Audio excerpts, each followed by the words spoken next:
Good morning, kape, kape, kape, kape, kape, kape, kape, kape, kape. Kape tayo. Hamag na mag-umulan kagabi. So, magbabawas tayo ng tubig sa ating mini pond. Gamit ito. Babawasan lang ng konti. Siyempre, kuhain natin yung mga nasa ilalim ng tubig para masama yung dumi. Tapos magpapakain na rin tayo ng alaga natin. Ito yung pinapakain natin sa mga molly tsaka gapi.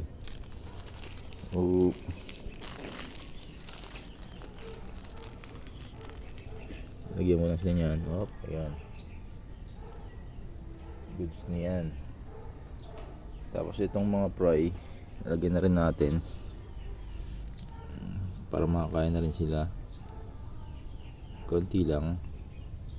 Tapos yung female, ayan, yung nanay nila, ibabalik na natin siya dun minipan kasama nung mga matured na breeder. Ito, bigyan natin sila ng konting pagkain.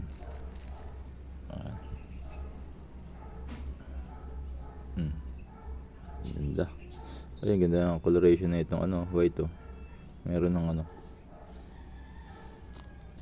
may iba ng kulay ng buntot niya, means matured na siya. Siya na yung bagong breeder male natin dyan. Kasi itong mga fry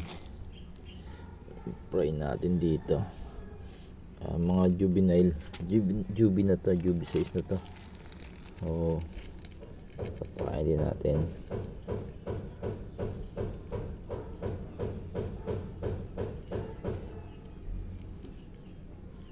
Yan. Ang bilis nila lumaki. Iba talaga pag siguro pag maraming live plants. Tapos medyo maluwag yung tank. So meron tayong makukuhang rep tab. Check na lang natin kung goods pa. Pag goods pa, doon na natin sila papalakihin. Yan. Ayun ang mga breeder natin. Ayun yung isang black kawawa. Nasip-sip ng sanction na bell hose. Tanggalan natin ang nakaliskis, pero masigla naman siya. Ito, lagdagan natin ng pagkain konti. Tapos maya bawasan na natin yung tubig. Alright, let's go. Kape muna. Kape.